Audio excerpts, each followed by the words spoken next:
Remember all those cards from my last cleanup haul? Welcome to my take at the lake. Seems like ages since we spoke. It's good to be back. Good to be out of the car. Just wanted to show you, my desk hasn't really changed much since the last time we chatted. Unfortunately, it just got deeper, we'll just say. Remember I had all these cards, a whole bunch of different cards from my grandma's house. I just wanted to show you. I started putting it all away, and then I thought, why put it all away and do something later with them instead of just doing something now with them? So as I was putting them away, I grabbed these 4 cards that are approximately the same size, and I put them on my stapler pad. You can use anything. I have a piece of foam somewhere around here. You can use an old towel or an old book open. Anything where you can push a staple down that it won't close those little arms, and then fold it back over and I use my bone folder, my nails, and I just push those little arms down. And this would make a great, sorry, so close, yet so close. This will make a great little miniature mixed media journal in that it's cardstock. Gesso it. Some of it doesn't even need gesso, although it's kind of glossy, so you have to maybe sand it.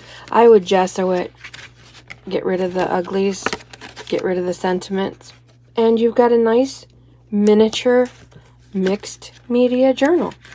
Super easy. Now this is already done. I don't have to put it away and figure out what to do with it later. I also kept out one of the envelopes.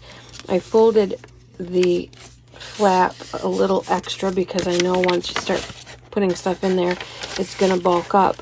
But this would be a fun little gift. It'd be so easy to put something together just for them. What a nice little happy mail project. And so easy. Of course, the cards don't have to fit, and they don't have to have an envelope. That's just the way I chose to handle these particular ones. I had all these, I believe I had at least a dozen of these envelopes. And what I did was fold all of the flaps backwards. There are loads and loads of ways to make journals out of envelopes. This is just, I think, one of the fastest. And then you tuck it in there.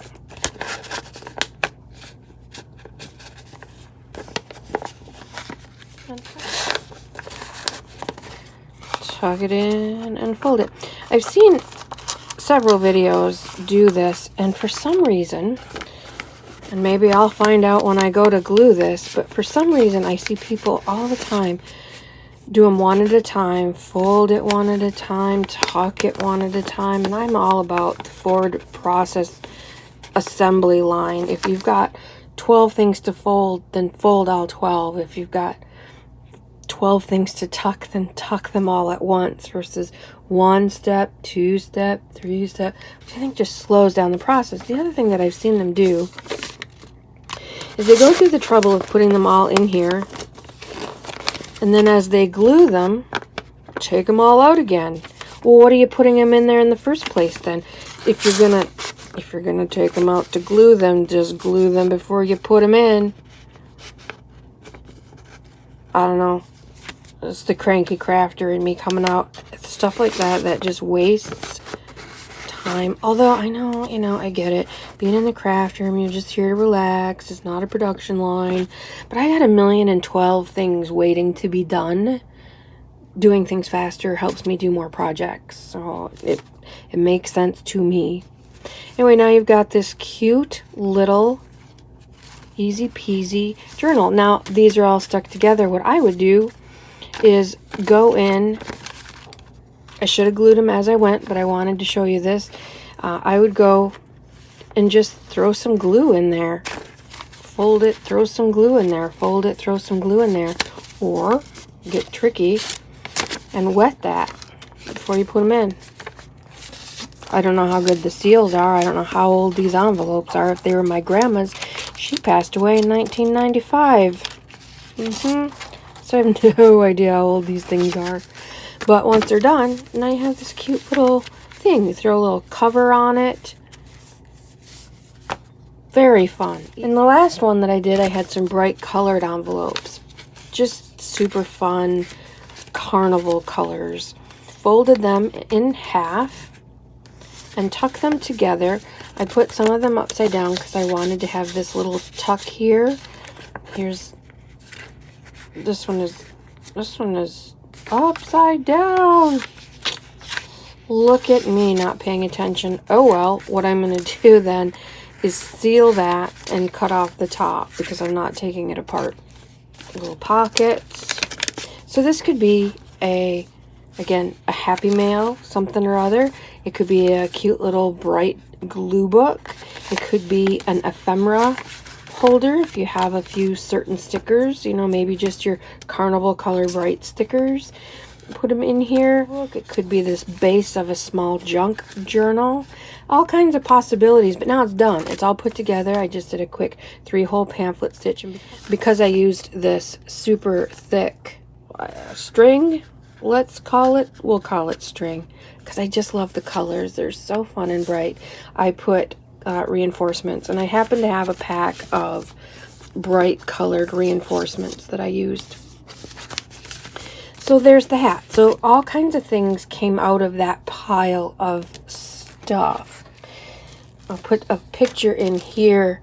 Watched Know It Art and Natasha at Treasure Books make faux handmade paper, and went out to the few remaining flowers in my garden, and I picked all these beautiful flowers, and then I put them on paper towel and I put them on a pan, as you see in the picture. I heated my oven empty to 350. I shut it off, and then I put my flowers in there and just let it sit in the oven overnight. And the next day they were still just a teensy bit moist. You could tell they weren't crispy yet. So I pulled them out of the oven, reheated it again, and just repeated the process. And ended up, it's so funny, I was so careful to keep the purple from the pink so that I could, and once they're dry, you can't tell purple from pink from green at all. The yellow retained some of its color, and this is mint. I have plants in my yard. It's called chocolate mint, and honestly, when you break it off and smell it, the first whiff you get is chocolate. It's the coolest thing ever. So this is my chocolate mint plant. Some black-eyed Susan type flowers, and phlox and asters. So that'll be fun. I'm looking forward to that project. LeAnn brought me a bag full of goodies, and I kept quite a bit of it, but on one of my many trips across the state this last few weeks, one of my Beasleys figured out how to move the gate that I had set up, but not properly, because they're so used to gates. It's kind of like that story of the elephant from a baby was tied with a string, and once it became a super strong elephant with major power, that string still held him because it always did. I figured they always have gates. They never come in here. I'm just going to set the gate in front of it. Well, he figured out how to get in, and he peed on my bag, and so I was only able to salvage a few things. And I don't blame him. I was gone a long time, and you know, he gets mad when I leave. I understand that. I get mad when I leave. But I managed to save a few things from that bag. I'm not sure what this is, but it is a really cool case, and I just think it would make a fantastic little mini journal holder of some sort. It's Halloween, so I'm thinking black and white and skulls, black and white and purple and skulls and Halloweeny, but of course it's black and white. That's classic. It could be just a black and white little something or other. I really don't know, but I'm glad I was able to keep that. I like it a lot. He's fun. He lights up when you blow him up. and pull this out. There's a light in there, but I kept it because, again, I watch Noah Art. She blows up a balloon and uses it to make marks. She puts out colors of paint and then just makes these round marks with a blown up balloon. And I needed one balloon, and now I have one balloon, and it has a really interesting top. So regular balloons would just be smooth, and this one has a pattern, so probably leave floral type patterns, and that's okay. That'll be kind of fun to play with, plus it'll light up and entertain me whilst I paint, so yay for me.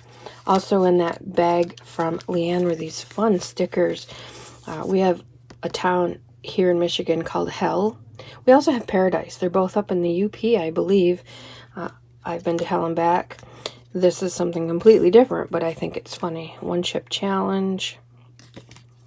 Not sure exactly what it is, but they're fun. The Grim Reaper for some Halloween things. A nice coffin-shaped sticker for my Halloween fun. So that's cool. A very nice thing from Verizon. A little tuck spot, pre-made. That would be a great addition to any junk journal. I separated out my envelopes. I'm going to put these in my Christmas thing, probably the ivory one in my Christmas collection. I separated some things out for my purple book that I want to do. Some purple envelopes and some purple stuff I can cut out of cards. These are from my favorite.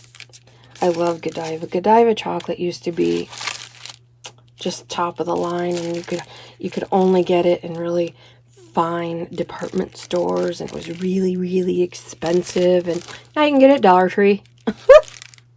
Kind of breaks my heart. You'd think I'd be happy. Oh, I can get Godiva anywhere. It doesn't make me happy. It irritates me that it's, you know, it was better when it was harder to find, right? Isn't that how it goes? I have lots and lots of envelopes left, so I can make another journal. They don't have to fit, and there are other ways to do journals out of envelopes, so I may explore that. I have been looking and looking for my Ugly Betty. It is fall, and these are all gonna maybe go in her. I can't seem to find her. She's buried in project possibilities. I was watching Noah Art the other day, speaking of fall and Ugly Betty, and she was making her smoosh paintings where she dollops paint, just puts paint on a page in her sketchbook or her art journal, and then where she takes the paper in half and just smooshes it for a background.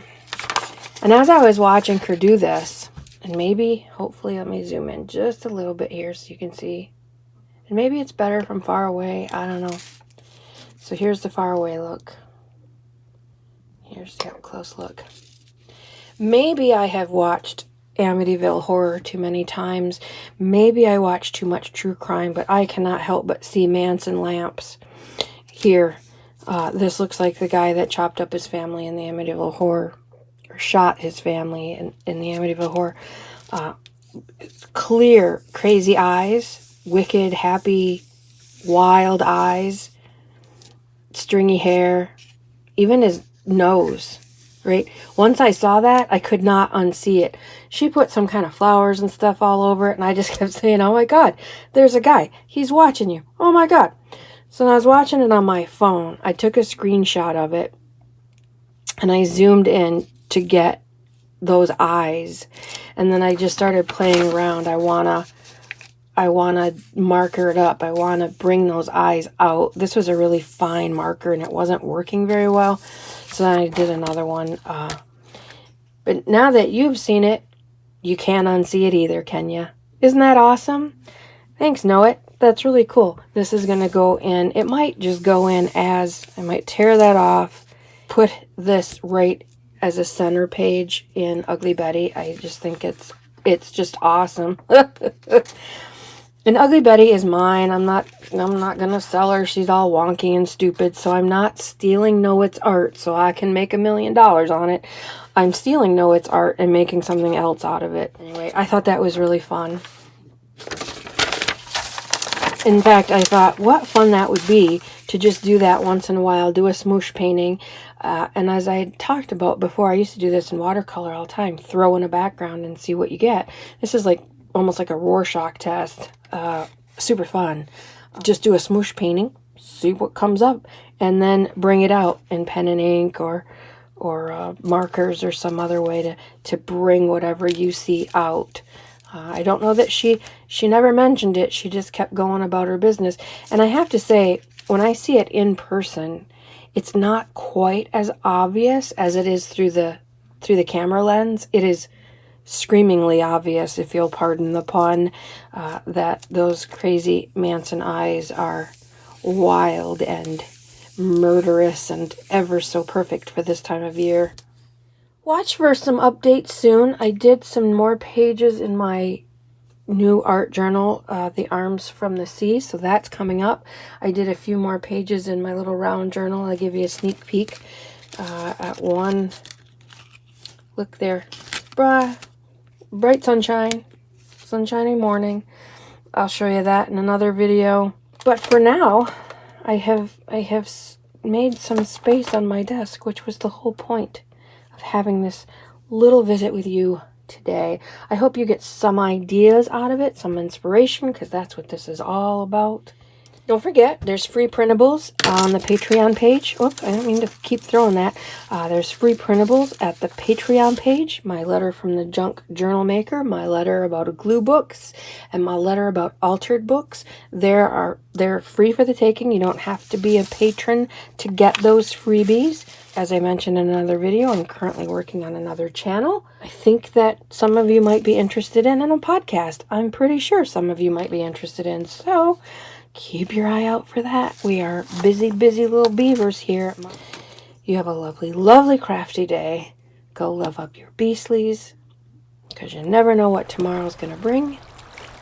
Mate at the lake. Out for now.